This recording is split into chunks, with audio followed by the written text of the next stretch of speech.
En nuestro recorrido por el libro de los Hechos de los Apóstoles, llegamos hoy al capítulo 8. En este capítulo tenemos la conversión del eunuco etíope. Acabamos de llegar a la segunda división mayor del libro de los Hechos. Usted recordará que habíamos dividido este libro según la comisión del Señor dada ya en el capítulo 1, versículo 8. Primero debían testificar en Jerusalén, después en Judea, luego en Samaria y por último a todo el mundo. Pues bien, llegamos ahora a la segunda sección que describe la obra del Señor Jesucristo mediante el Espíritu Santo a través de los apóstoles en Judea y en Samaria. Esta sección del libro incluye los capítulos 8 hasta el 12. Ahora usted recordará que el capítulo 7 concluyó con una escena muy extraña. Incluía a dos jóvenes que tuvieron una influencia muy grande sobre la iglesia primitiva. Uno de ellos era Esteban, diácono, un joven que entregó su vida, es decir, fue el primer mártir de la iglesia. El otro era un joven fariseo que aprobó el apedreamiento de Esteban. Y su nombre era Saulo. Leamos pues el primer versículo de este capítulo 8 de los Hechos. Y Saulo consentía en su muerte. En aquel día hubo una gran persecución contra la iglesia que estaba en Jerusalén, y todos fueron esparcidos por las tierras de Judea y de Samaria, salvo los apóstoles. Saulo participó en la persecución de Esteban. Él dio sus vivas. Ahora este joven Saulo de Tarso se admiró cuando vio el rostro de Esteban. Esteban miró al cielo y dijo que allí estaba viendo parado a la diestra de Dios al Hijo del Hombre.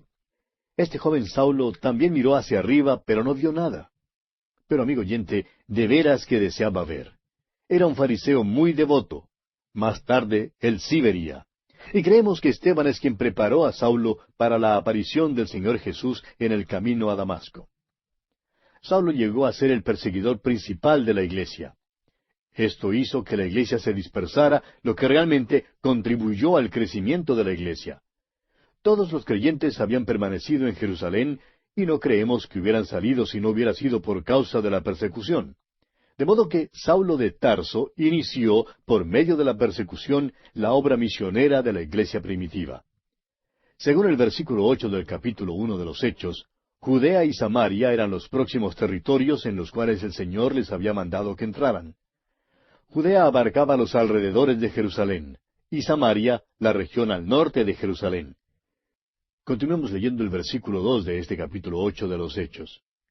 Y hombres piadosos llevaron a enterrar a Esteban, e hicieron gran llanto sobre él. Quisiéramos aquí hacer unas pocas observaciones en cuanto al entierro cristiano. Hay una pregunta que surge hoy en día y es la siguiente. ¿Es malo o es bueno que los cristianos sean cremados? No hay nada en toda la Biblia en contra de la cremación. Nadie perderá su salvación al ser cremado. Sin embargo, el método de entierro para un cristiano es como el sembrar una semilla, es como poner el cuerpo en un hotel para que pueda dormir. El apóstol Pablo se refiere a esto en su primera epístola a los tesalonicenses, y también habla en detalle en cuanto a esto en su primera carta a los Corintios, capítulo 15. Uno no quema la semilla antes de sembrarla. Uno tampoco quema el cuerpo de una persona antes de ponerlo en un hotel para que pueda dormir. Estamos seguros que el cuerpo de Esteban debe haber estado terriblemente mutilado. Aún así, dice que los hermanos creyentes lo llevaron tiernamente y lo pusieron en la tierra, así como usted sembraría una semilla. Esteban ya se había ido a la presencia de Cristo, quien le estaba esperando, pero su cuerpo entró en la tierra y se quedará allí hasta cuando sea levantado nuevamente. El apóstol Pablo dice en su primera carta a los Corintios, capítulo 15, versículos 42 al 44, lo siguiente. Así también es la resurrección de los muertos. Se siembra en corrupción, resucitará en incorrupción. Se siembra en deshonra, resucitará en gloria. Se siembra en debilidad, resucitará en poder. Se siembra cuerpo animal, resucitará cuerpo espiritual. Ahora no podemos ver cómo la cremación manifiesta esta idea. Creemos que la descripción de un verdadero entierro cristiano debe ser más acorde con la idea de sembrar una semilla. Hay quienes protestan que no tenemos más espacio para enterrar. Amigo oyente, esta vieja tierra ya ha recibido cuerpos por miles de años y todavía hay cupo para más. Allá en el libro de los Proverbios, capítulo 30, versículos 15 y 16, leemos: Tres cosas hay que nunca se sacian. Aun la cuarta nunca dice basta: el Seol, la matriz estéril, la tierra que no se sacia de aguas, y el fuego que jamás dice basta. Volviendo ahora al capítulo 8 de los Hechos, leamos el versículo 3. Y Saulo asolaba la iglesia, y entrando casa por casa, arrastraba a hombres y a mujeres, y los entregaba en la cárcel. Este era un joven lleno de celo. Recuerde que más tarde escribió de sí mismo en su carta a los Filipenses, capítulo 3, versículo 6, diciendo: en cuanto a celo, perseguidor de la iglesia. Y vemos aquí el efecto de la persecución, efecto que siempre ha sido el mismo. En realidad no estorbó a la iglesia, sino que adelantó la obra de la iglesia. Pues según lo vemos en el versículo siguiente, versículo 4 del capítulo 8 de este libro de los Hechos, dice: pero los que fueron esparcidos iban por todas partes anunciando el Evangelio. Más tarde, el apóstol Pablo daría este mismo tipo de testimonio después que fuese echado en la cárcel de Roma. Allá en su carta a los Filipenses, capítulo 1, versículo 12, escribió: quiero que sepáis, hermanos, que las cosas que me han sucedido han redundado más bien para el progreso del Evangelio. No creemos que la iglesia puede ser dañada desde afuera. Puede ser dañada desde adentro, como veremos más tarde en este capítulo. Ahora se nos presenta a Felipe, el segundo diácono, aquel que Dios usó de una manera maravillosa. Ahora, Felipe llegó a ser un testigo en el extranjero, después de la muerte de Esteban. Y esto ya lo vemos en el versículo 5. Leamos el versículo 5. Entonces Felipe, descendiendo a la ciudad de Samaria, les predicaba a Cristo. El Señor Jesús había dicho que debían serle testigos en Jerusalén y en Judea y en Samaria. Ahora vemos que la palabra va hasta Samaria. Continuemos con el versículo 6. Y la gente, unánime, escuchaba atentamente las cosas que decía Felipe, oyendo y viendo las señales que hacía. Usted recordará que Esteban había ejercido dones junto con señales, y ahora vemos que a Felipe le fueron dados aquellos mismos dones. Ahora todos no los tenían. Fueron dados a los que ocupaban puestos de autoridad, a quienes llevaban la palabra de Dios al mundo. Llegó el día cuando aquellos dones acompañados de señales desaparecieron.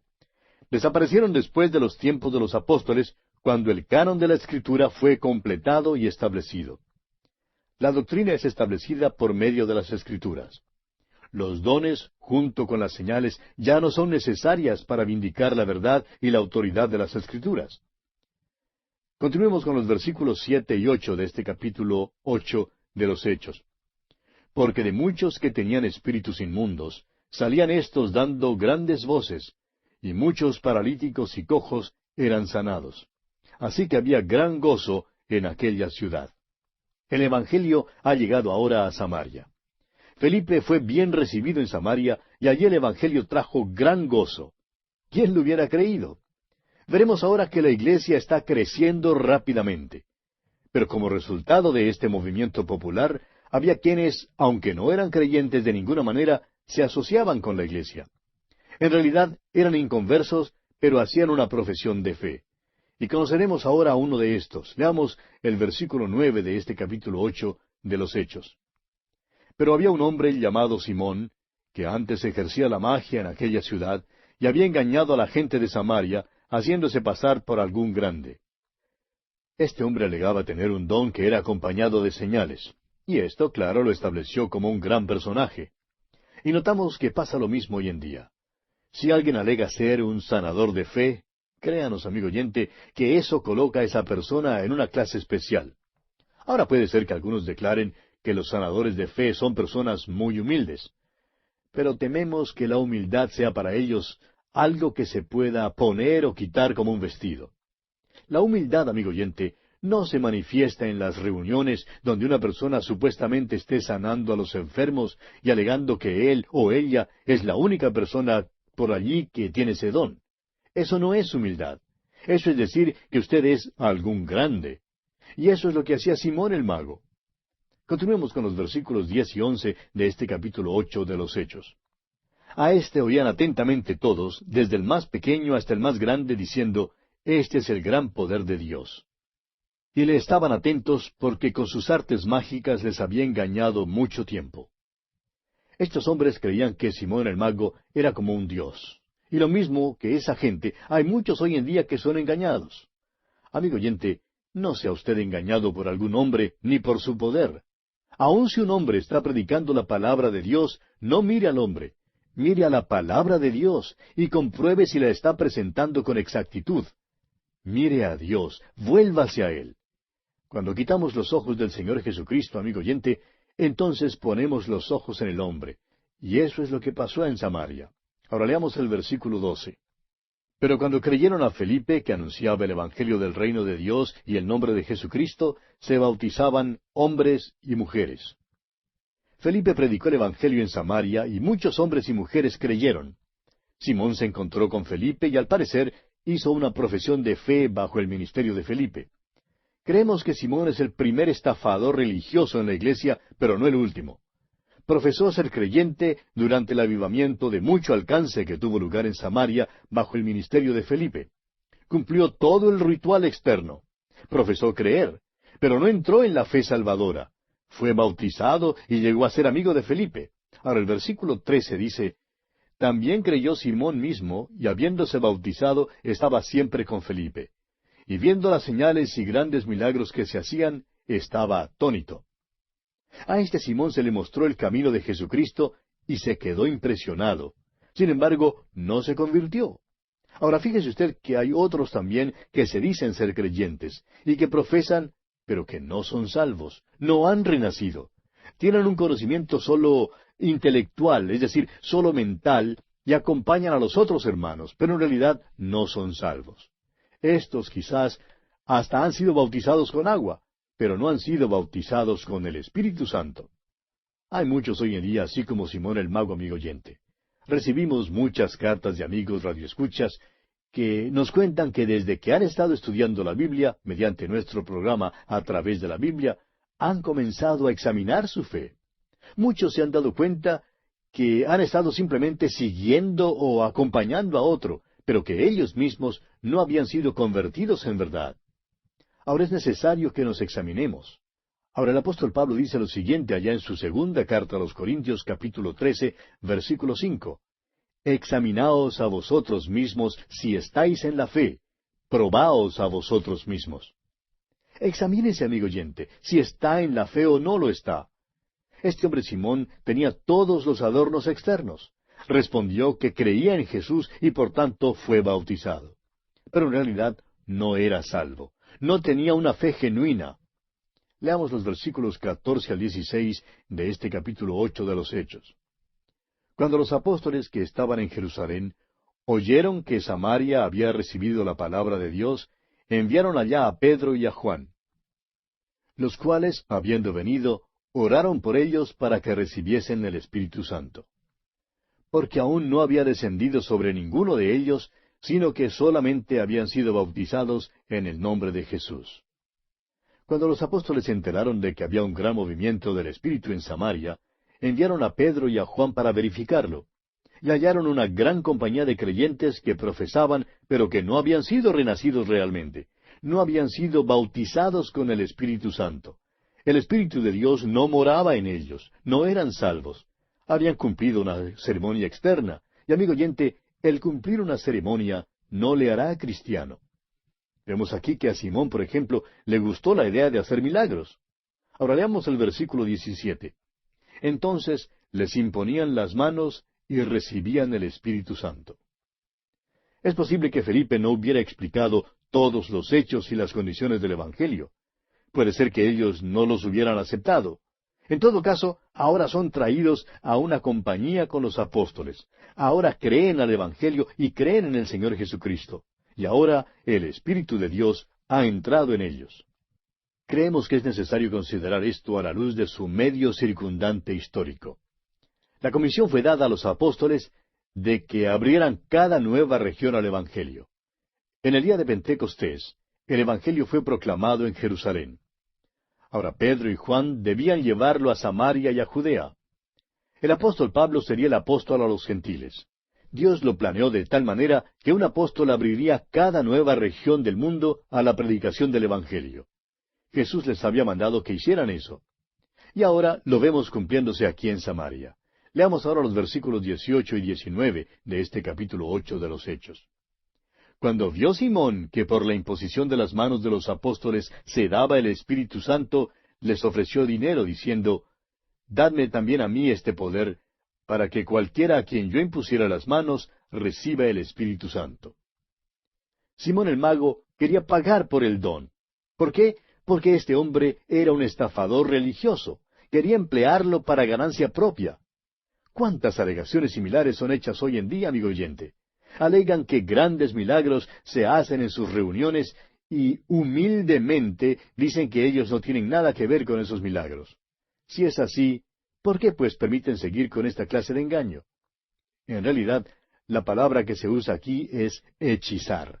Engañan a la gente por hechizo. Hoy en día, amigo oyente, hay estafadores religiosos también que engañan a multitudes de personas. Y esto es lo que daña a la iglesia. La persecución de afuera no dañó a la iglesia, dispersó a la iglesia y en realidad ayudó para el adelanto del Evangelio. Lo que dañó a la iglesia, amigo oyente, fue la entrada de hombres que profesaban ser creyentes cuando en realidad no lo eran. La iglesia siempre es dañada cuando esto ocurre. Lo mismo ocurrió con el Señor Jesús. Fue traicionado desde adentro.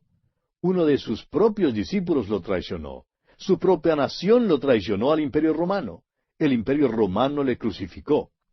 Y todavía ocurre lo mismo en el día de hoy. La iglesia es traicionada desde adentro. Es como el caballo de madera que fue traído a la ciudad de Troya. La ciudad era impenetrable. Era invulnerable hasta cuando el caballo de Troya se metió adentro. El diablo principió por perseguir a la iglesia luchando contra ella desde afuera, y descubrió que no tenía éxito. La persecución simplemente esparcía el Evangelio. Entonces decidió principiar su trabajo por dentro, y allí es donde se puede meter y hacerle verdadero daño. ¿Cuántos pastores pueden testificar de esto hoy en día? Estamos seguros que hay hermanos que nos están escuchando hoy que dicen un amén a lo que estamos diciendo. Bien, continuemos con los versículos 20 y 21 de este capítulo 8 de los Hechos. Entonces Pedro le dijo, «Tu dinero perezca contigo, porque has pensado que el don de Dios se obtiene con dinero.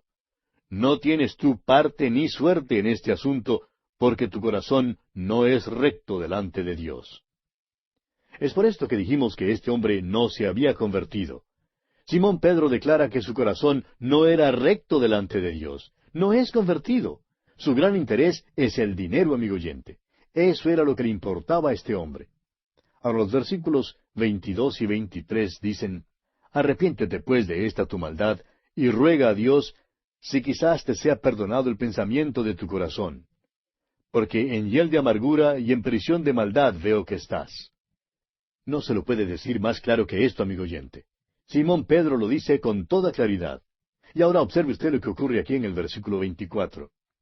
Respondiendo entonces Simón dijo, «Rogad vosotros por mí al Señor, para que nada de esto que habéis dicho venga sobre mí». Ahora Simón no pide ser salvado. Fíjese usted que no ora que sea salvado. Simplemente no quiere que ninguna de estas cosas le pasen. Ahora no somos jueces, pero no creemos que este hombre jamás fue salvo. Continuemos con el versículo 25. Y ellos, habiendo testificado y hablado la palabra de Dios, se volvieron a Jerusalén, y en muchas poblaciones de los samaritanos anunciaron el Evangelio.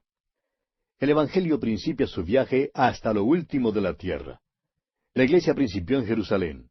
Los apóstoles estaban allí, y una iglesia se estableció allí. Pronto el centro de operaciones se cambiaría a Antioquía. Más tarde se cambiaría a Éfeso. Luego se cambiaría a Alejandría y más tarde a Roma. Ahora, hoy en día, no creemos que haya ningún centro en particular para la iglesia. Ha salido hasta lo último de la tierra. Ahora creemos que uno de los vehículos más eficientes para hacer que el Evangelio llegue hasta lo último de la tierra es la radio. Claro que es un método mecánico. Es muy probable que hayamos fallado en cuanto a nuestras relaciones personales los unos con los otros. Pero todavía es cierto que por medio de la radio podemos hacer lo que no se ha hecho antes. Por este medio podemos hoy alcanzar a quienes no nos es posible alcanzar personalmente. Bien, pasemos ahora a considerar el encuentro de Felipe y el eunuco etíope. Llegamos ahora a una nueva sección de este capítulo 8 de los Hechos y también a otra parte del ministerio de Felipe. El Evangelio había ido hasta Samaria y había muchos verdaderos creyentes como resultado de la predicación del Evangelio. Pero también vimos que fue en Samaria donde la maldad entró en la iglesia por medio de Simón el Mago. De modo que por medio de contraste con Simón el Mago, llegamos ahora a la experiencia de Felipe con el eunuco etíope. Este hombre fue guiado a Cristo y su fe sí fue genuina. Llegó a ser un maravilloso hombre de Dios. Leamos ahora el versículo 26 de este capítulo 8 de los Hechos. Un ángel del Señor habló a Felipe diciendo, Levántate y ve hacia el sur, por el camino que desciende de Jerusalén a Gaza, el cual es desierto. Samaria queda en una región al norte de Jerusalén. Ahora Felipe es enviado al sur. Gaza queda en el sur y cerca al Mediterráneo. Esta era la vía corriente en que se viajaba para volver a Egipto y a Etiopía. Felipe había estado hablando a multitudes en Samaria y ahora es enviado a un desierto. Tiene que salir del lugar donde ha habido un gran movimiento del Espíritu de Dios e ir a un lugar solitario. Sin embargo, cuando llega allí, descubre que Dios tiene a alguien allí a quien él debe testificar. Leamos los versículos 27 y 28 de este capítulo 8 de los Hechos. Entonces él se levantó y fue. Y sucedió que un etíope, eunuco, funcionario de Candace, reina de los etíopes, el cual estaba sobre todos sus tesoros, y había venido a Jerusalén para adorar, volvía sentado en su carro y leyendo al profeta Isaías. En los capítulos 8, 9 y 10 encontramos el registro de 3 casos de conversión muy interesantes. Creemos que estos 3 casos han sido seleccionados y nos han sido dados para nuestra instrucción. El capítulo 8 describe la conversión del eunuco etíope, hijo de Cam. El capítulo 9 describe la conversión de Saulo de Tarso, hijo de Sem. Y el capítulo 10 describe la conversión de Cornelio, un centurión romano, hijo de Jafet. Usted recordará que toda la familia humana está dividida en estas 3 categorías diferentes. Esta fue una división etnológica y geográfica que se hizo después del diluvio. Cam, Sem y Jafet fueron hijos de Noé. Encontramos aquí que el Evangelio llega hasta los representantes de estas 3 divisiones de la familia humana. También notará usted, por estos ejemplos, que en una conversión hay 3 factores que tienen que entrar en juego antes que pueda haber una conversión genuina. Y todos 3 son evidentes en estas 3 conversiones representativas. En primer lugar, tenemos la obra del Espíritu Santo. El Espíritu Santo había guiado a este hombre Felipe hacia Samaria, y allí hubo un gran movimiento del Espíritu de Dios. Luego el Espíritu de Dios lo guió a Gaza, y nuevamente vemos el movimiento del Espíritu de Dios, esta vez en el corazón del eunuco etíope. El Espíritu de Dios había ido delante de Felipe para preparar los corazones que serían alcanzados con el Evangelio. Y el Espíritu Santo también preparó al mensajero. Esta dirección del Espíritu de Dios es un punto esencial, y tememos que muchísimo del trabajo que se hace hoy en día se esté haciendo de una manera casual, sin la dirección debida del Espíritu de Dios. Creemos que es necesario orar y orar mucho antes de hablar con alguien en cuanto al Evangelio. Debemos hablar con Dios antes de hablar con cualquier individuo acerca del Señor. No es simplemente que necesitemos que el Espíritu Santo nos guíe. Lo que necesitamos es que el Espíritu de Dios vaya delante de nosotros para preparar el camino y para llamarnos a ir a donde Él está. Queremos ir a donde el Espíritu de Dios está obrando. Esto es lo primero que es esencial en la conversión. Hallamos esto en la conversión del eunuco etíope y también en la conversión de Saulo y de Cornelio. Pero vamos a detenernos aquí, amigo oyente, porque se nos acabó el tiempo.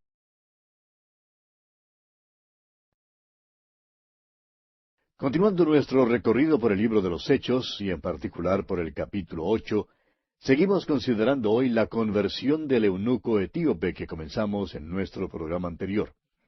Y como usted recordará, decíamos que en los capítulos 8, 9 y 10 de los Hechos tenemos tres casos de conversión muy interesantes, y que estos tres casos han sido seleccionados y nos han sido dados para nuestra instrucción. Dijimos que el capítulo 8 narraba la conversión del eunuco etíope, hijo de Cam, que estamos considerando ahora. El capítulo 9 narra la conversión de Saulo de Tarso, hijo de Sem. Y el capítulo 10 narra la conversión de Cornelio, un centurión romano, hijo de Jafet. Mencionamos también el hecho de que toda la familia humana está dividida en estas tres categorías diferentes. Esta fue una división etnológica y geográfica que se hizo después del diluvio. Ahora, Cam, Set y Jafet fueron los hijos de Noé. Y vemos aquí que el Evangelio llega hasta los representantes de estas tres divisiones de la familia humana. Dijimos también que notaríamos por estos ejemplos que hay tres factores que tienen que entrar en juego antes de que pueda haber una conversión verdadera. Y que los tres son evidentes en estas tres conversiones representativas que ya hemos mencionado. El primer factor de que hablamos fue la obra del Espíritu Santo. Continuaremos hoy mencionando el segundo factor, o sea, la palabra de Dios. Dice el apóstol Pablo en su carta a los Romanos capítulo 10, versículo 17, así que la fe es por el oír, y el oír por la palabra de Dios. El Espíritu Santo tomará las cosas de Cristo y se las revelará al individuo. Es el Espíritu de Dios usando la palabra de Dios. Pero espere un momento. Debe haber también el instrumento humano. Y este es el tercer factor en la conversión. Como tercer factor tenemos el hombre de Dios. El Espíritu de Dios usa al hombre de Dios, al que habla la palabra de Dios, para producir un hijo de Dios, alguien que sea renacido. Y hallamos que esto es cierto en este relato de la conversión del etíope. Leemos aquí que este hombre de Etiopía estaba encargado de todos los tesoros del reinado. En realidad era el secretario de Finanzas, el secretario de la Tesorería. Era oficial, es decir, un alto oficial de aquel entonces. Este hombre no viajaba solo, llevaba consigo un gran séquito de siervos y oficiales menores. No se sentaba en un carro con las riendas en una mano y un libro en la otra. Este hombre estaba sentado cómodamente en su carro, protegido del sol por un gran parasol. Tenía su chofer privado, y era un hombre importante de Etiopía, pero había llegado a Jerusalén para adorar. Y esto indica que era prosélito. Este hombre acababa de estar en Jerusalén. Había visitado el centro de la religión judía, la capital de toda la religión que había sido dada por Dios. Ahora salía de esa ciudad, pero todavía permanecía en sus tinieblas espirituales. Leía las palabras del profeta Isaías, pero no entendía lo que leía. Y el versículo 29 de este capítulo 8 de los Hechos nos dice, y el Espíritu dijo a Felipe, acércate y júntate a ese carro. El Espíritu Santo está guiando aquí como guiará en cualquier conversión. Felipe es el hombre de Dios, el que el Espíritu de Dios está usando. Y la palabra de Dios ya está en el carro, porque el etíope está leyendo un ejemplar de las Escrituras que llevaba consigo. Ahora el versículo 30 nos dice, acudiendo Felipe, le oyó que leía al profeta Isaías y dijo, ¿pero entiendes lo que lees? Podemos imaginarnos esta escena. Aquí va Felipe por este camino, como aquellos viajeros que van a pie por las carreteras, con sus pertenencias en la espalda, y levantan la mano a los carros para que los lleven gratis. De modo que quizá Felipe levantó la mano y el eunuco se detuvo con todo su séquito en su carro, y entonces Felipe se acerca al carro y le oye que está leyendo el profeta Isaías. Y entonces le pregunta, ¿y entiendes lo que lees? Y esta fue una buena pregunta, porque el etíope estaba precisamente necesitando una explicación, porque no entendía lo que leía. Y veamos lo que ocurre aquí en los versículos 31 al 33 de este capítulo 8 de los Hechos. Él dijo, ¿y cómo podré si alguno no me enseñare? Y rogó a Felipe que subiese y se sentara con él.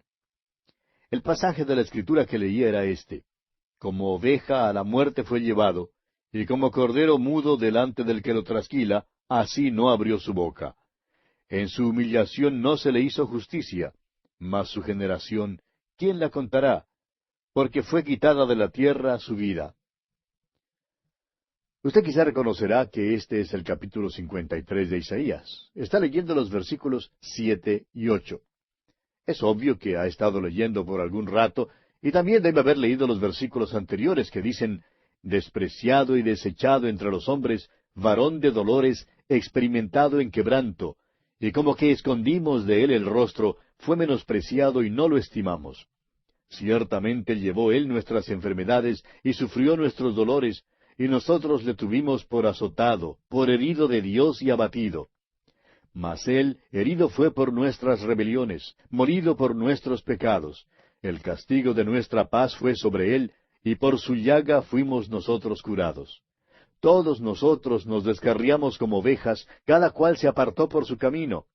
Mas Jehová cargó en él el pecado de todos nosotros. Es obvio, pues, que el eunuco debió haber leído también estos versículos.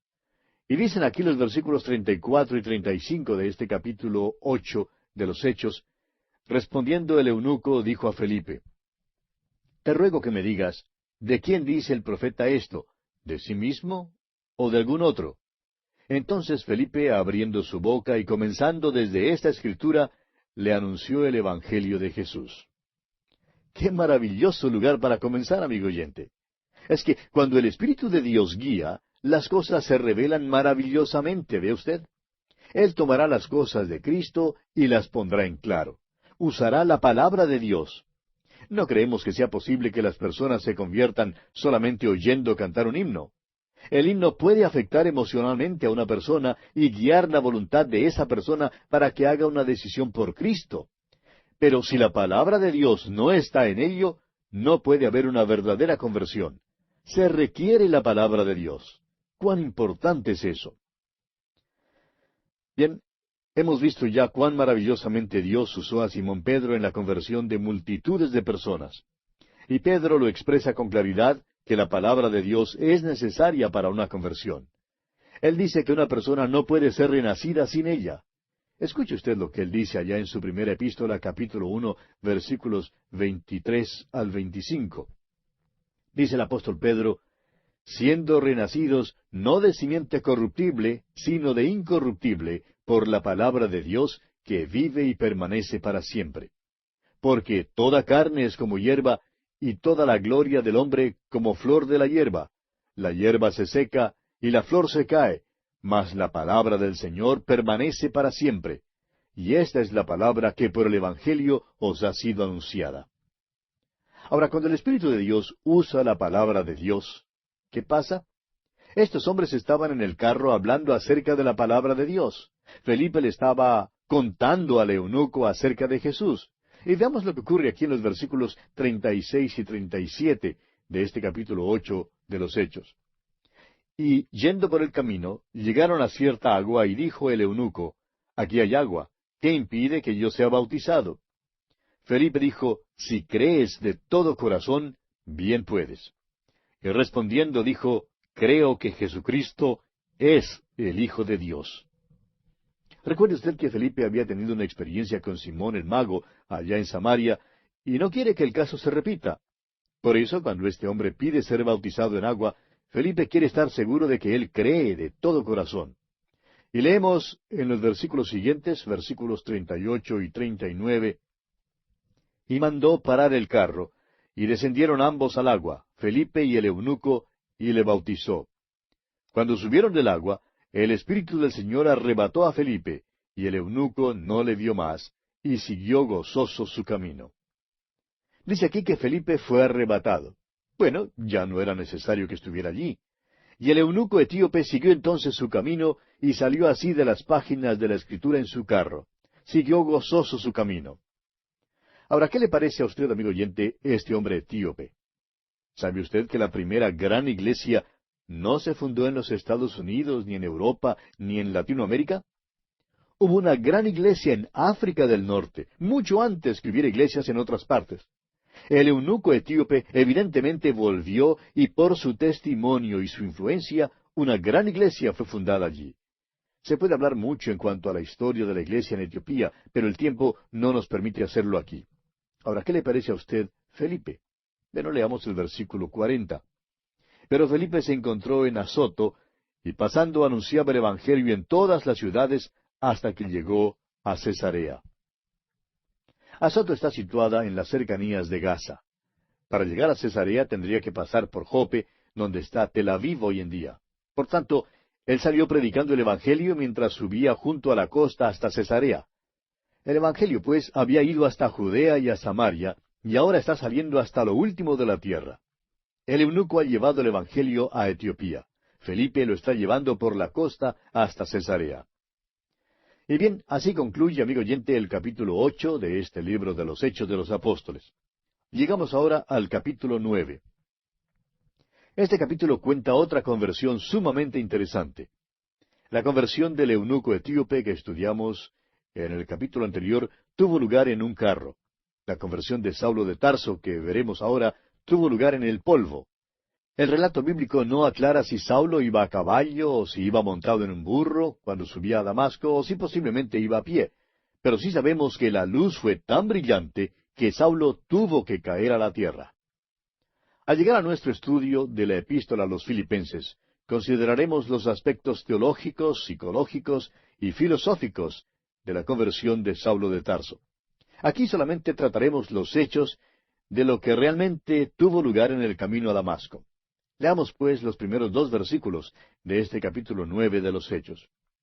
Saulo, respirando aún amenazas y muerte contra los discípulos del Señor, vino al sumo sacerdote y le pidió cartas para las sinagogas de Damasco, a fin de que si hallase algunos hombres o mujeres de este camino, los trajese presos a Jerusalén. Cuando la persecución comenzó en Jerusalén, la iglesia comenzó a dispersarse. La iglesia de Jerusalén, a su vez, tuvo que comenzar a reunirse en secreto. Los apóstoles se quedaron en Jerusalén, pero muchos de los otros salieron de esta ciudad. Hallamos, por ejemplo, a Felipe en Samaria y junto a la costa mediterránea, como ya lo hemos visto. Lo que causó esta dispersión, por supuesto, fue el apedreamiento de Esteban, seguido por la persecución. Como resultado, los líderes religiosos en Jerusalén se sintieron satisfechos ahora por haber ahuyentado de Jerusalén a los cristianos. Y al parecer estaban dispuestos a quedarse satisfechos con esto, es decir, todos, excepto Saulo de Tarso. Él era quien respiraba amenazas y muerte contra los discípulos del Señor. Aborrecía a Jesucristo. No creemos que el Señor Jesucristo haya tenido jamás un enemigo mayor que este hombre Saulo de Tarso. Pues bien, él vino al sumo sacerdote y le dijo, mire, me he enterado que un grupo de estos cristianos se ha ido para Damasco y yo los voy a buscar. El hecho es que Saulo hizo lo posible por atrapar a los cristianos donde quiera que fueran. Su mayor deseo era exterminar a los cristianos. Continuemos leyendo los versículos 3 hasta el 5 de este capítulo 9 de los Hechos. Mas yendo por el camino, aconteció que al llegar cerca de Damasco, repentinamente le rodeó un resplandor de luz del cielo. Y cayendo en tierra, oyó una voz que le decía, Saulo, Saulo, ¿por qué me persigues? Él dijo, ¿quién eres, Señor? Y le dijo, yo soy Jesús, a quien tú persigues. Dura cosa te es dar coces contra el aguijón. Al proseguir nuestro estudio bíblico, veremos que Pablo contará este incidente 2 veces más en el libro de los Hechos. El hecho es que Pablo nunca se cansó de contar acerca de su conversión. Le encontramos repitiéndola nuevamente en su epístola a los Filipenses. Y es allí donde llega al corazón del asunto. Aquí solo comparte detalles sobre los hechos. Y nosotros los repasaremos de nuevo, especialmente cuando estudiemos el discurso que Pablo pronunció ante el rey Agripa. Y veremos que ese discurso es una obra maestra. ¿Habrá notado usted aquí la ignorancia de Saulo? Probablemente era el hombre más inteligente de sus tiempos. Probablemente se graduó de la Universidad de Tarso, la mejor universidad griega de aquel entonces. Fue estudiante en la escuela de Gamaliel, el erudito hebreo. Había sido instruido en los detalles de la religión judía. Pero Saulo no conocía al Señor Jesucristo. ¿Quién eres, Señor?, pregunta. Amigo oyente, conocer al Señor Jesucristo es recibir vida. Y Saulo no le conocía. Leamos ahora el versículo 6. Él, temblando y temeroso, dijo, Señor, ¿qué quieres que yo haga? Y el Señor le dijo, levántate y entra en la ciudad, y se te dirá lo que debes hacer. Saulo se encuentra aquí tendido, boca abajo sobre el polvo, en aquel camino a Damasco. Este es un incidente muy notable, un caso de conversión sumamente dramático. Notemos además que Pablo enseguida revela su conversión. Este hombre que aborrecía al Señor Jesús, el que había hecho todo lo posible en contra de él, ahora le llama Señor. Y le pregunta al Señor lo que él quiere que haga. Está completamente dispuesto a hacer lo que sea la voluntad del Señor. Ha sido completamente cambiado. Esto nos recuerda las palabras del Señor Jesús allá en Mateo 7:20, que dice, así que por sus frutos los conoceréis. Sin duda, amigo oyente, podemos saber lo que ha pasado en la vida de este hombre. El versículo 7 de este capítulo 9 de los Hechos dice, y los hombres que iban con Saulo se pararon atónitos, oyendo a la verdad la voz, mas sin ver a nadie. Más adelante, Pablo en su relato dice que sus acompañantes no oyeron. Ahora, ¿es que hubo quizá un conflicto entre este relato del doctor Lucas y el de Pablo? No, amigo oyente. Lo que pasó es que oyeron, pero no comprendieron nada. No les fue posible comprender lo que fue hablado. Los ruidos que escucharon no tuvieron ningún sentido para ellos, y tampoco vieron a nadie. Ahora volvamos un poco atrás y recordemos que cuando Pablo y Esteban se encontraron, eran enemigos. ¿Recuerda usted que en esa ocasión Esteban había dicho, veo los cielos abiertos y a Jesús parado allí?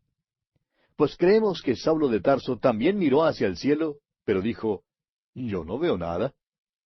Pero bastó solo una mirada al rostro de Esteban para saber que él sí veía algo. Saulo seguramente se dijo entonces, él tiene algo que yo no tengo.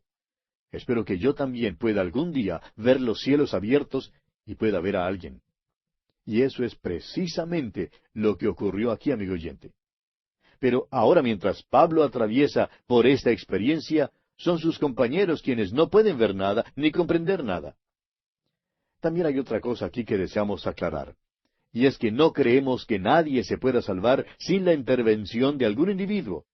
Y aquí en el caso de Saulo, creemos que el agente humano fue nada menos que Esteban. Estamos seguros que Pablo escuchó el Evangelio de sus labios y se quedó profundamente impresionado por su visión y su fidelidad hasta la muerte. Es por esto, amigo oyente, que usted y yo debemos usar siempre nuestra influencia a favor de la causa de Cristo. Bien, leamos ahora los versículos 8 y 9 de este capítulo 9 de los Hechos. Entonces Saulo se levantó de tierra, y abriendo los ojos no veía a nadie. Así que, llevándole por la mano, le metieron en Damasco, donde estuvo 3 días sin ver, y no comió ni bebió. Saulo se había quedado ciego debido al resplandor de luz del cielo que le había rodeado. Notemos además que aun después de su conversión, Saulo parecía estar un poco perplejo y confuso. Algunos dan saltos cuando se convierten, otros gritan con alegría. Saulo de Tarso no hizo ninguna de estas cosas. Si nosotros le hubiéramos conocido durante uno de esos 3 días en Damasco y le hubiéramos preguntado lo que le había pasado, creemos que su contestación habría sido, bueno, no sé. Pero veremos que ya pronto Saulo se enterará de lo que le ha pasado. Leamos los versículos 10 al 12 de este capítulo 9 de los Hechos. Había entonces en Damasco un discípulo llamado Ananías, a quien el Señor dijo en visión, Ananías. Y él respondió, heme aquí, Señor. Y el Señor le dijo, levántate y ve a la calle que se llama Derecha, y busca en casa de Judas a uno llamado Saulo de Tarso, porque he aquí, él ora. Y ha visto en visión a un varón llamado Ananías que entra y le pone las manos encima para que recobre la vista. Saulo de Tarso, un joven de mucho talento, se halla en Damasco ciego y confundido. Mientras tanto, el Espíritu de Dios viene a un hombre llamado Ananías y le dice que vaya donde está Saulo de Tarso. Continuemos leyendo los versículos 13 al 16. Entonces Ananías respondió, Señor, he oído de muchos acerca de este hombre, cuántos males ha hecho a tus santos en Jerusalén. Y aun aquí tiene autoridad de los principales sacerdotes para prender a todos los que invocan tu nombre. El Señor le dijo, Ve, porque instrumento escogido me es este, para llevar mi nombre en presencia de los gentiles, y de reyes, y de los hijos de Israel, porque yo le mostraré cuánto le es necesario padecer por mi nombre. Dios explica dos motivos por los cuales llamó a este hombre. Saulo fue el instrumento escogido por Dios para cumplir dos propósitos. En primer lugar, debía llevar el nombre de Jesús. Fíjese que no es llamado un testigo, como lo fueron los otros discípulos. Es posible que Pablo hubiera conocido a Jesús en su crucifixión, pero no había caminado con Jesucristo en los días de su carne. En realidad, no sabía nada acerca de él hasta aquel día en el camino a Damasco. Ahora llevaría ese nombre. Y es el mismo nombre que nosotros debemos llevar hoy en día, amigo oyente. Es el nombre de Jesús. Ahora Pablo llevaría este nombre en presencia de tres grupos diferentes: los gentiles, reyes y los hijos de Israel. Los gentiles fueron nombrados primero. Pablo fue el gran apóstol a los gentiles. Luego tenemos los reyes, y veremos que Pablo aparecerá delante de reyes y probablemente aún ante el mismo Nerón. Y luego llevaría el nombre de Jesús a la nación de Israel. Cuando Pablo entraba en una ciudad, siempre visitaba primero la sinagoga. La sinagoga casi siempre servía como su lugar de arranque para introducirse a una comunidad, para meterse en la vida de la ciudad. Desde allí alcanzó a los gentiles. Pero siempre iba primero a los judíos. En segundo lugar, el Señor dijo que mostraría a Saulo cuán grandes cosas tendría que sufrir por el Señor. O sea que fue escogido para sufrir por Jesucristo. Creemos que nunca ha habido otro que haya sufrido tanto por el Señor como lo que sufrió el apóstol Pablo. Nadie se atreve a decir: yo he sufrido más que cualquier otro. ¿Por qué permite Dios que esto me pase? Podemos sufrir o podemos pensar que sufrimos más de lo que realmente sufrimos.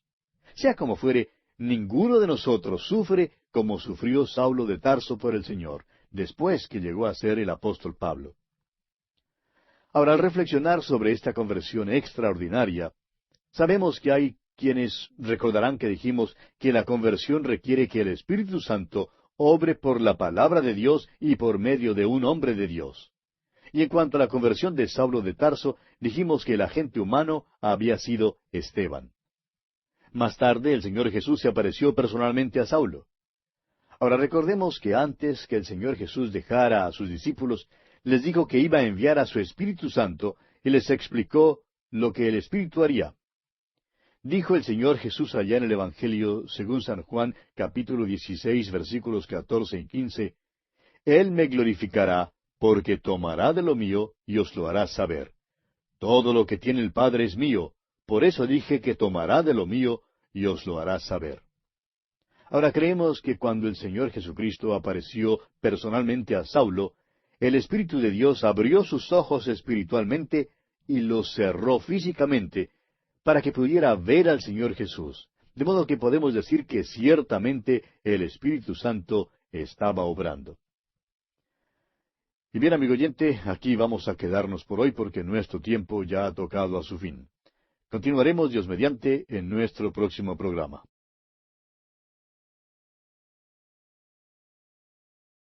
Continuamos estudiando hoy el capítulo 9 de los Hechos de los Apóstoles. Y en nuestro programa anterior estábamos reflexionando sobre la conversión extraordinaria de Saulo de Tarso. Y usted recordará que habíamos dicho que la conversión requiere que el Espíritu Santo obre por la palabra de Dios y por medio de un hombre de Dios. Y en cuanto a la conversión de Saulo de Tarso, dijimos que el agente humano había sido Esteban. Más tarde, el Señor Jesús apareció personalmente a Saulo. Ahora recordemos que el Señor Jesús, antes de dejar a sus discípulos, les dijo que iba a enviar a su Espíritu Santo, y les explicó lo que el Espíritu Santo haría. Dijo Jesús allá en el capítulo 16 del Evangelio según San Juan, versículos 14 y 15, con respecto al Espíritu Santo, Él me glorificará, porque tomará de lo mío y os hará saber las cosas que habrán de venir. Todo lo que tiene el Padre es mío, por eso dije que tomará de lo mío y os lo hará saber. Ahora creemos que cuando el Señor Jesucristo apareció personalmente a Saulo, el Espíritu de Dios abrió sus ojos espiritualmente y los cerró físicamente, a fin de que Saulo pudiera ver al Señor Jesús. De modo que podemos decir que ciertamente el Espíritu Santo estaba obrando. Ahora, ¿qué en cuanto a la palabra de Dios? ¿Cómo fue usada en la conversión de Saulo? Saulo de Tarso era fariseo. Sabía muchísimo en cuanto a la palabra de Dios. El hecho es que si había alguien que estuviera saturado de la palabra de Dios, ese era Saulo de Tarso.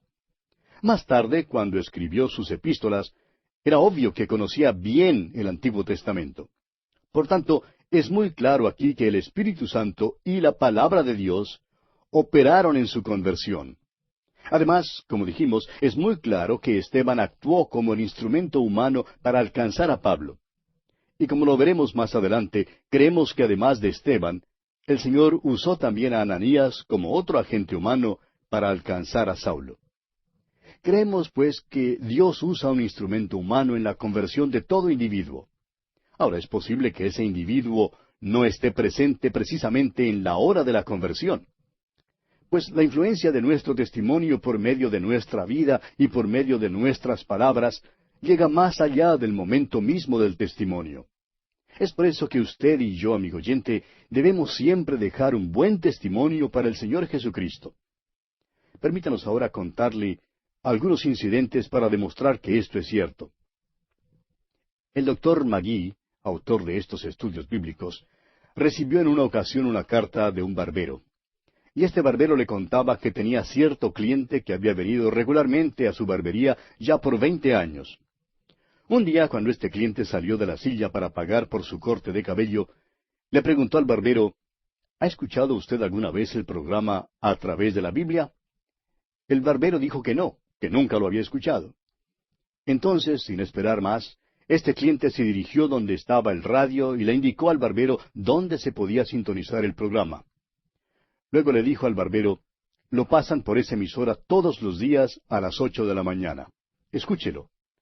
Esa fue la última vez que estos dos hombres se vieron, pues el cliente murió repentinamente muy pronto después de este incidente. Usted, amigo oyente, quizá ya puede imaginarse cómo termina esta historia. El barbero empezó a escuchar el programa y después de 2 años se escribió. Y lo más maravilloso es que por medio del programa llegó a conocer a Jesucristo como su Salvador personal. Ahora, otro incidente. El doctor C. Scofield es el hombre que dirigió el trabajo relacionado con la Biblia anotada que lleva su nombre y que es muy valiosa para el estudio bíblico. Pues bien, antes de su conversión, él era un abogado internacional sobresaliente, pero tenía un problema y este era que solía tomar mucho. Tenía una madre piadosa y devota, quien oraba continuamente por él. Pero ella murió antes de que el doctor Scofield fuera convertido. Cierta vez, el doctor Schaeffer, otro hombre de Dios, estaba orando junto con el doctor Scofield. Más tarde, dijo que había oído al doctor Scofield decir, «Señor, si mi madre no sabe que me he convertido, favor de decírselo». Dios, amigo oyente, sí usa un instrumento humano en la conversión de toda persona. Es posible, repetimos, que esa persona no esté presente en el momento de la conversión, pero es por medio de un instrumento humano que Jesucristo entra en la presencia de un individuo. Dios obra en la conversión por medio de un hombre de Dios que usa la palabra de Dios y que es guiado por el Espíritu de Dios. Ahora, volviendo al capítulo 9 de los Hechos de los Apóstoles, leamos el versículo 17. Fue entonces Ananías y entró en la casa, y poniendo sobre él las manos, dijo, Hermano Saulo, el Señor Jesús, que se te apareció en el camino por donde venías, me ha enviado para que recibas la vista y seas lleno del Espíritu Santo. ¡Qué cambio, amigo oyente! Todavía es Saulo de Tarso, pero ahora es hermano Saulo. Ya no es el enemigo, es hermano. Y amigo oyente, cualquiera que ame al Señor Jesucristo llega a ser hermano de todos los hermanos. Todos somos hermanos en Él. Lamentablemente tenemos que añadir aquí que los hermanos no siempre se portan como hermanos. En fin, Saulo va a recibir ahora su vista física. También va a ser lleno del Espíritu Santo. Será lleno del Espíritu para servicio. Esta es la experiencia que se manifiesta en la vida del creyente. Saulo había sido bautizado ya con el Espíritu Santo en el camino a Damasco, porque fue salvado en ese camino. Pero no fue sino hasta cuando este hombre Ananías vino a él, cuando fue lleno del Espíritu Santo. Por medio de esta plenitud del Espíritu, Llegará entonces a ser testigo para el Señor Jesús y recibirá su vista física y espiritual. Leamos ahora el versículo 18 de este capítulo 9 de los Hechos. Y al momento le cayeron de los ojos como escamas, y recibió al instante la vista, y levantándose fue bautizado. Notamos ahora que Saulo es bautizado con agua. Ya había recibido el bautismo del Espíritu Santo al experimentar la salvación en el camino a Damasco. Pero ahora es bautizado con agua como señal y sello de su conversión. El agua no tenía nada que ver con su salvación. Ya había sido salvo y bautizado con el Espíritu Santo allá en el camino a Damasco.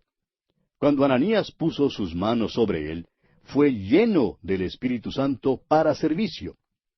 Ahora el versículo 19 dice, y habiendo tomado alimento, recobró fuerzas. Y estuvo Saulo por algunos días con los discípulos que estaban en Damasco.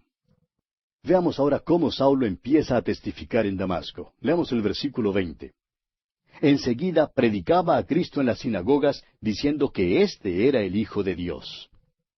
Notemos que Saulo de Tarso empieza a testificar enseguida. ¿Por qué? Porque es lleno del Espíritu Santo. Empezó a predicar en la sinagoga y a decir que Cristo es el Hijo de Dios. Amigo oyente, es necesario que usted sepa quién es Cristo antes de poder creer en lo que Él hizo. Él murió por sus pecados. Es precisamente porque Él es el Hijo de Dios que le fue posible morir por sus pecados. No me fue posible a mí morir por sus pecados. No le es posible a usted morir por los míos. Ni tampoco puedo morir yo por los míos. Ningún ser humano puede hacer eso. Fue Cristo Jesús, el Hijo de Dios, quien tuvo que morir por sus pecados y los míos. Por tanto, Saulo empezó a predicar que Cristo es el Hijo de Dios. Eso es lo primero que es necesario saber. Continuemos ahora leyendo los versículos 21 y 22 de este capítulo 9 de los Hechos. Y todos los que le oían estaban atónitos y decían, ¿no es este el que asolaba en Jerusalén a los que invocaban este nombre, y a eso vino acá, para llevarlos presos ante los principales sacerdotes? Pero Pablo mucho más se esforzaba y confundía a los judíos que moraban en Damasco, demostrando que Jesús era el Cristo. Ahora, la palabra Cristo significa el Mesías. Y parece que Saulo confundió a los judíos al predicar tal cosa. Saulo de Tarso es el número 1, o sea, la primicia en muchos departamentos. Es el número 1 en sufrir y el número 1 como misionero. Y creemos que también es número 1 en cuanto a su cociente intelectual, pues estamos convencidos que era un hombre muy inteligente. Esto lo demuestra al poder confundir a aquellos que trataron de atacarle intelectualmente. Ahora los versículos 23 al 25 de este capítulo 9 de los Hechos dicen, Pasados muchos días, los judíos resolvieron en consejo matarle. Pero sus acechanzas llegaron al conocimiento de Saulo, y ellos guardaban las puertas de día y de noche para matarle. Entonces los discípulos, tomándole de noche, le bajaron por el muro, descolgándole en una canasta. Cuando los judíos no pudieron ganar por medio de argumentos, hicieron entonces uso de otra táctica, y esa fue la simple eliminación del enemigo. Estamos seguros que debe haber sido una experiencia muy espeluznante haber sido bajado por el muro colgando en una canasta. Sin embargo, nunca leemos en ninguna parte del Nuevo Testamento que Pablo diera alguna conferencia titulada Por el muro colgando en una canasta. No hay ningún registro de tal cosa, y eso debe servir de lección para muchísimos hoy en día que negocian en lo sensacional. Aquí está un hombre que ha tenido una experiencia extraordinaria, pero no va a todas partes del Imperio Romano hablando de cómo se escapó por el muro en una canasta. Bien pudo haberlo hecho, pero tiene algo mucho más importante que presentar. Necesitamos, amigo oyente, aprender a nunca dejar que nuestra experiencia impida que Cristo sea presentado. Nunca debemos dejar que nuestra persona impida que Cristo se vea. A veces oímos una oración que se supone muy piadosa. Dicen, esconde al predicador tras la cruz. Amigo oyente, esa no es la oración que se debe elevar. Debemos orar así, ayuda al predicador a presentar a Cristo de tal manera que el Espíritu de Dios pueda tomar las cosas de Cristo y revelárnoslas. Ayúdale a presentar a Cristo. Eso fue lo importante para Saulo. ha sido lo importante por 2 milenios, y es todavía hoy lo más importante. Veamos ahora cómo Saulo es perseguido en Jerusalén. Leamos el versículo 26 de este capítulo 9 de los Hechos. Cuando llegó a Jerusalén, trataba de juntarse con los discípulos, pero todos le tenían miedo, no creyendo que fuese discípulo. Creían que esto era una decepción por parte de Saulo de Tarso. Se imaginaban que Saulo quería solo infiltrarse entre ellos como un gusano traidor. Después de todo, les había perseguido y ellos tenían experiencias con los que trataban de introducirse en las asambleas de esta manera. Probablemente habían oído acerca de Simón el mago y de las tácticas que él empleaba en Samaria. Ahora el versículo 27 continúa diciendo, Entonces Bernabé, tomándole, lo trajo a los apóstoles y les contó cómo Saulo había visto en el camino al Señor, el cual le había hablado, y cómo en Damasco había hablado valerosamente en el nombre de Jesús. Cuán buen hermano era Bernabé, hijo de consolación y solaz. Ahora Bernabé se hace responsable de Saulo, se le acerca y le favorece. ¡Qué bendición fue Bernabé para Saulo! Y aquí vemos un ministerio que todavía es necesario hoy en día. ¡Qué bendición ha sido esto a muchos cristianos! ¡Cuánto necesitamos favorecer a algún nuevo convertido y ayudarle en la fe! Ahora el versículo 28 dice, Y estaba con ellos en Jerusalén, y entraba y salía. Notamos aquí que por fin aceptan a Saulo en la asamblea en Jerusalén, y él se asocia allí con los discípulos. Continuemos con el versículo 29. Y hablaba denodadamente en el nombre del Señor, y disputaba con los griegos, pero éstos procuraban matarle. Ahora estos no eran realmente griegos, sino israelitas que habían sido criados fuera de Israel en alguna parte del mundo griego. El testimonio de Saulo fue tan poderoso que ellos concluyeron que la única manera de acabar con él era matándolo. Ahora, versículos 30 y 31 de los Hechos, capítulo 9, dicen, Cuando supieron esto los hermanos, le llevaron hasta Cesarea y le enviaron a Tarso. Entonces las iglesias tenían paz por toda Judea, Galilea y Samaria, y eran edificadas andando en el temor del Señor, y se acrecentaban fortalecidas por el Espíritu Santo. Aquí vemos a Saulo volviendo a su pueblo natal. Probablemente volvió a su casa y nos imaginamos que contó a su padre, a su madre, a sus hermanos y hermanas y otros parientes acerca del Señor Jesucristo. Pero en realidad no sabemos nada en cuanto a ellos porque Saulo nunca habla acerca de ellos. Mientras tanto, la iglesia seguía creciendo. El Evangelio llegó a Judea, a Galilea y a Samaria. Y dentro de poco comenzará a ir hasta lo último de la tierra.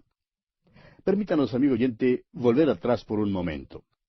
Para ser exactos, mejor es que no digamos que no sabemos nada en cuanto a los parientes de Pablo, porque en la carta a los Romanos, capítulo 16, versículo 7, él escribe, Saludad a Andrónico y a Junias, mis parientes. Y en la misma carta a los Romanos, capítulo 16, el mismo versículo 7, dice, Saludad a Herodión, mi pariente. Esto nos dice que algunos de sus parientes también llegaron a ser creyentes en Cristo Jesús. Además, es muy posible que el versículo 13 del capítulo 16 de esa misma epístola a los Romanos se refiera a su madre y a su hermano al decir, Saludad a Rufo, escogido en el Señor, y a su madre y mía.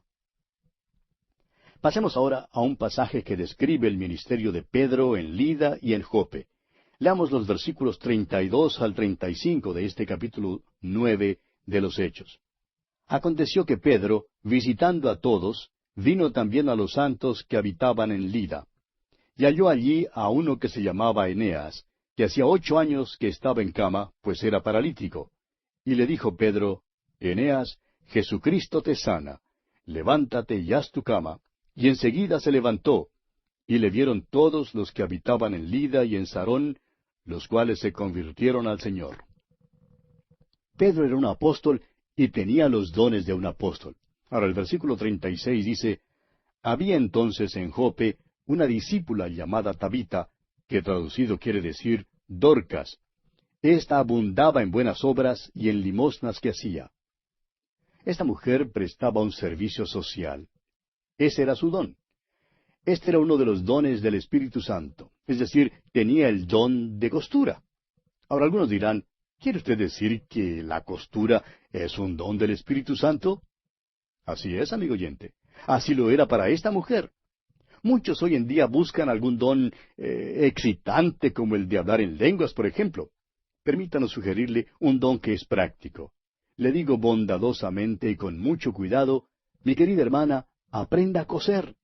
La costura era el don de esta mujer. Dudamos que jamás se parara para hablar en una convención de damas ni enseñara en la clase de las damas. No creemos que jamás tuviera la oportunidad porque ella era una de las primeras santas, pero sí se ocupaba en hacer muchas cosas maravillosas. Y fíjese usted lo que ocurre aquí en el versículo 37. Y aconteció que en aquellos días enfermó y murió. Después de lavada, la pusieron en una sala. Fíjese cómo los cristianos preparaban el cuerpo para el entierro en aquel entonces. Ahora el versículo 38. Y como Lida estaba cerca de Jope, los discípulos, oyendo que Pedro estaba allí, le enviaron 2 hombres a rogarle, no tardes en venir a nosotros. Enviaron palabra de Jope a Lida, de que una maravillosa mujer en la iglesia en Jope había muerto. Al parecer creían que Simón Pedro la podría levantar de los muertos. Por lo menos le mandaron a decir que viniera. Ahora el versículo 39 de este capítulo 9 de los Hechos dice, levantándose entonces Pedro, fue con ellos, y cuando llegó, le llevaron a la sala, donde le rodearon todas las viudas, y orando y mostrando las túnicas y los vestidos que Dorcas hacía cuando estaba con ellas. ¿Notará usted que fueron las viudas las que participaron en esta exhibición de modas? Todas sacaron a lucir los vestidos que ella les hacía. Ahora, ¿por qué hicieron esto las viudas? Simplemente porque eran pobres. No podrían haber tenido ningún vestido si no fuera porque Dorcas se los hacía. Ella había cosido ropa para ellas. En esto consistía su ministerio. Este fue su don del Espíritu Santo, amigo oyente. Continuemos con los versículos 40 y 41 de este capítulo 9 de los Hechos. Entonces, sacando a todos, Pedro se puso de rodillas y oró, y volviéndose al cuerpo dijo, Tabita, levántate. Y ella abrió los ojos, y al ver a Pedro, se incorporó. Y él, dándole la mano, la levantó. Entonces, llamando a los santos y a las viudas, la presentó viva. Aquí tiene usted un ejemplo del ejercicio de un don de un apóstol, un don que fue acompañado por una señal. El libro de los Hechos de los Apóstoles es el libro histórico de la Iglesia. Relata el ministerio de Simón Pedro, quien era apóstol, y de Pablo, quien también era apóstol. Simón Pedro era ministro en su propio pueblo, y sin embargo es el que abriría la puerta para los gentiles. Saulo de Tarso, por otra parte, llegó a ser el apóstol Pablo y el apóstol a los gentiles. Ambos levantaron a los muertos. Es muy posible que levantaran a otros, pero el registro declara que los dos levantaron por lo menos a una persona de los muertos. Estos hombres tenían los dones de un apóstol, es decir, dones que fueron acompañados por señales. Les fue posible hacer milagros, les fue posible sanar a los enfermos, les fue posible levantar a los muertos. Estas eran las señales, las evidencias de un apóstol. Eran dones apostólicos. El apóstol Pablo dice que los apóstoles son el fundamento de la iglesia, en el sentido de que la iglesia es edificada sobre ellos. Ellos son los que dieron el Nuevo Testamento sobre el cual la iglesia realmente está edificada. Hoy en día no tenemos necesidad de los dones apostólicos, los dones junto con señales para demostrar que alguien es apóstol. La cuestión hoy en día es la doctrina. Al fin de la época de las Escrituras novotestamentarias, el apóstol Juan escribió sus epístolas. Escuche usted sus instrucciones para descubrir a los que engañan. Dice el apóstol Juan en su segunda carta universal, versículos 10 y 11, Si alguno viene a vosotros y no trae esta doctrina, no le recibáis en casa ni le digáis bienvenido, porque el que le dice bienvenido participa en sus malas obras. Hacia el fin del ministerio del apóstol Pablo, la Escritura indica con toda claridad que Pablo no ejerció el don de sanar cuando estaba con los que se encontraban enfermos. El énfasis cayó más y más sobre la palabra de Dios, la que nos guía a la persona de Jesucristo. Ahora, esto no quiere decir que Dios ya no sana las enfermedades. Quiere decir, en cambio, que los dones con señales ya no son necesarios para poder autenticar el Evangelio ni para autenticar un apostolado. Leamos ahora los versículos 42 y 43, versículos finales de este capítulo 9 de los Hechos. Esto fue notorio en toda Jope, y muchos creyeron en el Señor. Y aconteció que se quedó muchos días en Jope, en casa de un cierto Simón, curtidor. Un curtidor toma pieles y las abreva en ácido, y realmente lo que resulta es que el aire en tal parte se vuelve muy pestilente. Ahora, aquellos que han tenido la oportunidad de ir a Israel, a la Tierra Santa, y han podido visitar a Jope, han podido ver el lugar donde Simón Pedro se quedó, y es posible que sea este el mismo cuarto. Nos dicen que Jope es un pueblo algo pintoresco a la orilla del agua, y esta casa está en la ribera. La casa parece ser lo suficientemente vieja como para haber estado allí por mucho tiempo. Este, pues, es el lugar donde Simón Pedro se quedó por muchos días. Y así concluye el capítulo 9 de los Hechos de los Apóstoles. Llegamos ahora al capítulo 10. Y en este capítulo tenemos la conversión de Cornelio, el centurión romano. El capítulo 10 continúa el relato iniciado en el capítulo anterior acerca del ministerio de Simón Pedro. Más tarde la historia continuará con el ministerio del apóstol Pablo. Ahora, aunque Pablo es llamado el apóstol a los gentiles, no debemos olvidar que fue Pedro quien abrió las puertas para los gentiles.